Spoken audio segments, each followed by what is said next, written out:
In this segment, we'll discuss about linear phase realization of FIR filter. Now in previous lectures, we have discussed about what is meant by IR filter and FIR filter. Now briefly I will revise this. FIR stands for finite impulse response filter. It is nothing but a filter whose output depends on present and previous input samples only. That means it will have a finite impulse response, that is h of u. Now coming to the point of linear phase realization, what is meant by linear phase? So if impulse response, that is h of n, is symmetrical about origin, it is known as linear phase realization. Now if anything symmetrical about origin means its values are going to be same one time. So by that way we can write mathematically this term as h of n is equals to h of n minus 1 minus n. So this simply indicates number of samples given over the period of time. Now we'll take one case for this one and we'll see whether it is symmetrical about origin or not. For that case, I am writing these samples. Let h of n is having samples as 1, 2, 3, 4 and 1. Now if you see, we are having total 5 samples, that means capital N becomes 5. Now we'll try to put those values here. So starting with the first value, n is equals to 0. If I put, we'll get h0 is equals to h of n is 5 minus 1, that is h of 4. That means the values of h of 0 and h of 4 should be same. If you see it here, this is h0, h1, h2, h3 and h4. Both the values are same, that means it shows symmetry. Similarly, if I take one more value, let n is equals to 1, we'll get h1 is equals to 5 minus 1 minus 1, that is h3. That means the values are going to be same one in the case. Now here we are assuming that values are 1, 2, 3, 4, 1 like this one. That means it shows symmetry about the origin. Now to realize this, as usual, we'll try to find z transform of this equation. So I'm writing this equation, h of z is equals to summation 0 to n minus 1. Now this is this is written from 0 to n minus 1 because it is a FIR filter, it has a finite length. This is h of n into z raised to minus n. Now as far as the number of samples is considered, or we can consider this as a length, it will have two values, it can be even and odd. Now in first case, if n is even, that means if I assume number of samples or length is even, we'll say that case and then we'll come across odd part. If n is even, I can write the same equation as h of z is equals to summation 0 to n by 2 minus 1 half samples hn z raised to minus n plus next half samples, it will start from n by 2 because it is ending at n by 2 minus 1. So if I add plus 1 here, we'll get n by 2 and upper limit n minus 1. This is hn z raised to minus n. Now we'll try to make these two summations same, that means the lengths, if I assume same, then rearrange this equation 0 to n by 2 minus 1, this is hn z raised to minus n plus this is n is equals to 0. That means now it should start from 0. So by default your upper limit will be n by 2 minus 1. Now in this case, when I shift this value by n by 2 samples, definitely this will shift by some values, that is hn into z raised to, this term we are shifting, it will shift by n minus 1 samples. We are getting this term as z raised to minus n minus 1 minus n. Now if you take the common terms from these two equations or simply this equation, we'll get this term as 0 to n by 2 minus 1. I can take h of n as common, so it remains with z raised to minus n plus z raised to minus n minus 1 minus n. Now this is when the length is even. Now we'll try to realize this. For that case, simply I am assuming that for example, let n is equals to 4. By taking that example, we'll try to realize our entire equation. So if n is equals to 4, if I put in this equation, it holds n is equals to 0, n by 2, 4 by 2 is 2, minus 1 will be 1, hn z raised to minus n plus z raised to n minus 1 minus n. Now we'll put the values from 0 to 1 and we'll add this term. So if I put the first value as 0, we'll get h0 into z raised to 0 will be 1 plus z raised to minus, this n is nothing but 4 that we are using, 4 minus 1 will be 3. So we'll get 1 plus z raised to minus 3 plus next value 1. So it is h1 z inverse plus z raised to minus, here it is 4 minus 1 minus 1, that will be 2. So you can see we need 3 delay elements like z inverse, z raised to minus 2, z raised to minus 3, and they are multiplied with coefficient like h1 and hc. Now taking this reference, we'll realize this. So for that case, we'll take that delay elements. Let the first delay element is z inverse. So we can take one delay element as z inverse. Another delay element I will take here. This is the second one and this is the third one. Now this arrangement we have done because we are having only 3 delay elements. So they are 2 are connected in parallel, 1 is connected in series. So this from this side we will connect the input. Here the output will be z inverse. The same will be cascade to z raised to minus 1. Output of this becomes z raised to minus 2. That works as input for the next delay element. That means z raised to minus 2 works as input to this, and this output becomes z raised to minus 3. So here we'll get z inverse, z raised to minus 2, z raised to minus 3. Now we'll try to realize with the help of coefficients. So you can see here it is addition of 1 plus z raised to minus 3. So from there we are getting the output of z raised to minus 3. It should be added with 1. So I am bringing the line from this one. So here it is 1, and from that we are getting z raised to minus 3.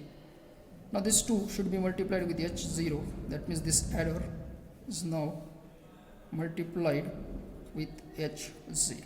So this becomes h0 into 1 plus z raised to minus 3. Now next h1 into z inverse plus z raised to minus 2. So here I am getting this term as z inverse. It should be added with z raised to minus 2. So you can see from here the input is z raised to minus 2 and here the input is z raised to minus 1.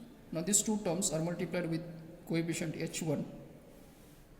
So this is multiplied with h1. Now these two should be added. So we'll add them. So this is the adder placed here. So the final element, and this becomes output y of n, and from this term or this side we'll connect the input as x of n. So this becomes linear phase realization when the samples are even in nature. Now this is when n is equals to 4. We'll generalize this for the limit starting from 0 to n by 2 minus 1. So for that case, same terms we'll try to write, and by that way I'm just dealing with this equation. This is that equation that we will realize. So I can put those terms. Let this is z inverse, another delay element as z inverse, and so on. Last delay element we will place over here. This is a generalized relation. Again there are so many elements as z inverse. Now by the same process, if you observe here it is addition of 1 with this term, these two terms. Similarly here also the addition will carry in the same form. So we'll place one adder here, and one adder here. Now these terms will simply be added. So the schematic holds. This is our first coefficient, maybe h0. This is the second one. So we'll take addition from these terms. So this may be our second coefficient h1, and so on up to the last case. If we take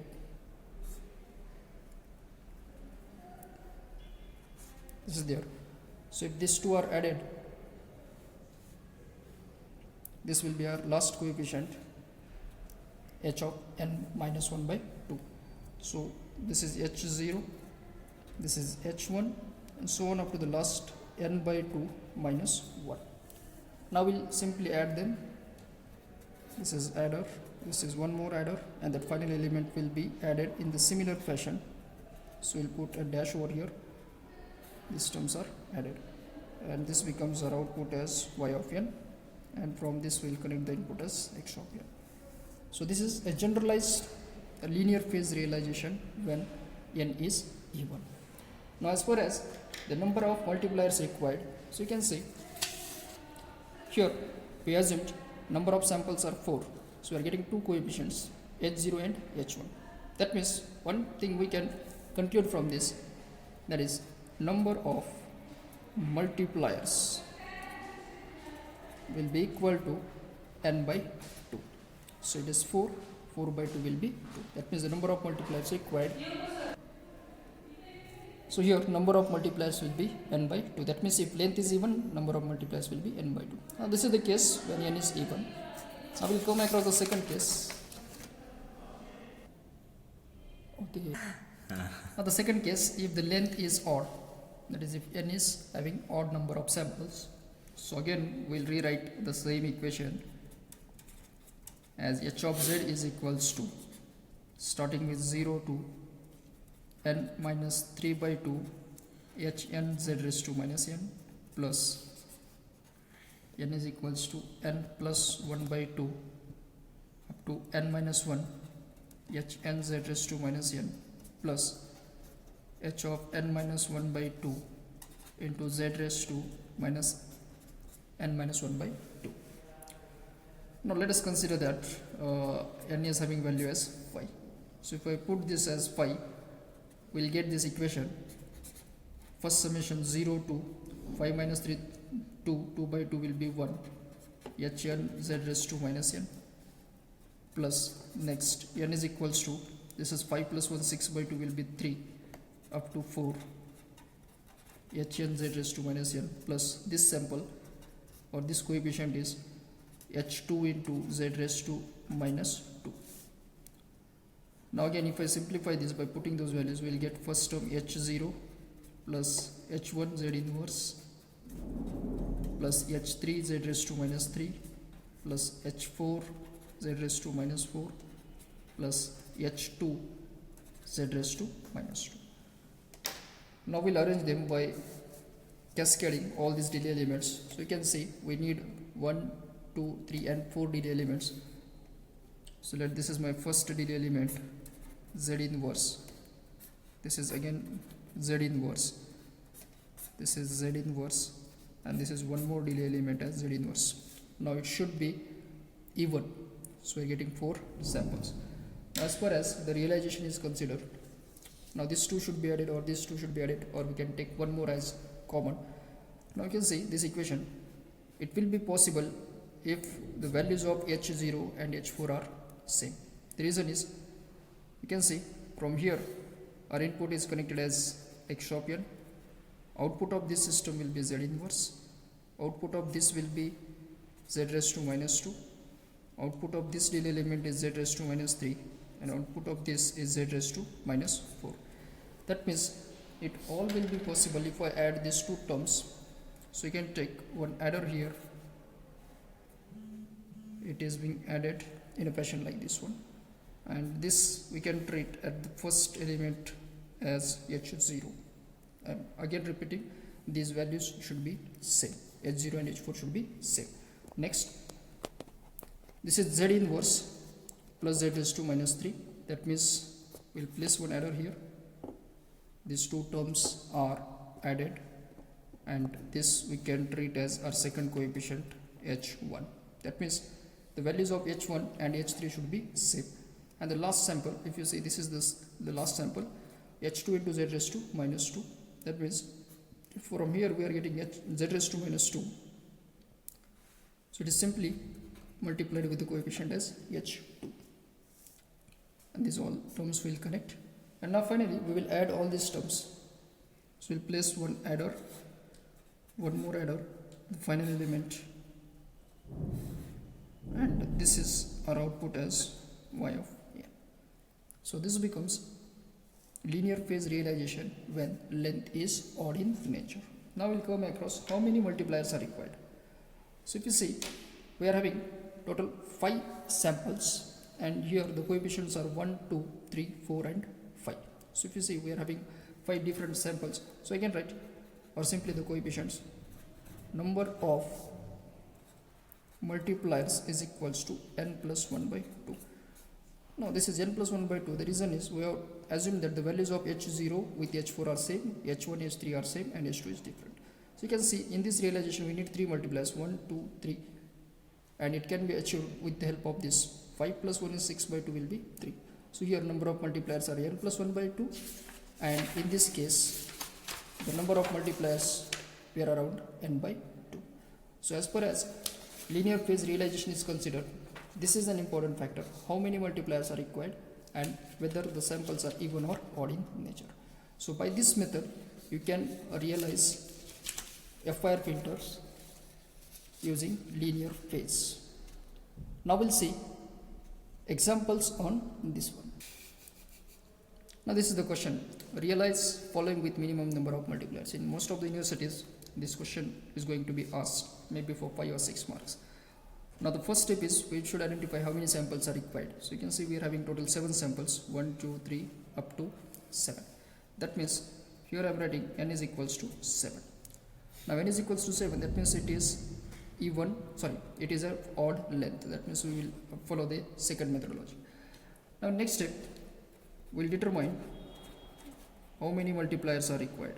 So number of multipliers, if it is odd, we are having the formula n plus 1 by 2, that is 7 plus 1 by 2 will be 4. That means we need 4 multipliers, h0, h1, h2 and h3.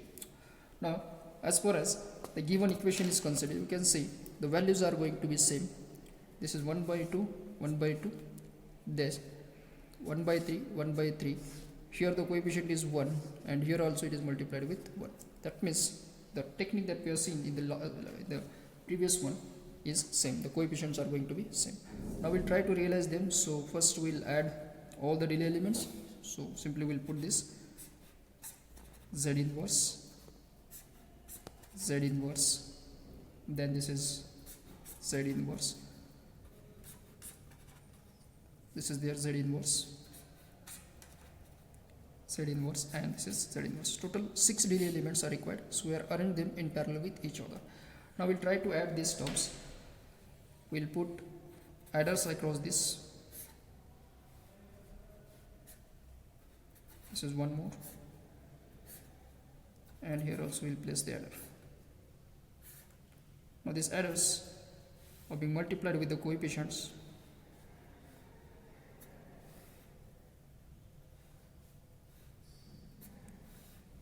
And this is the last one. So if you see, the first one is what, 1 by 2. So the first coefficient becomes 1 upon 2. Next coefficient is 1 by 3. So this is 1 by 3. Next it is 1. So this is multiplied with 1. Now only one term is left, that is 1 upon 4 into z raised to minus 3. So output of this is z raised to minus 1, z raised to minus 2, z raised to minus 3. That means this entity should be multiplied with 1 by 4. So we'll take this line and this is coefficient 1 by 4. Now we'll add them. So they all are being added.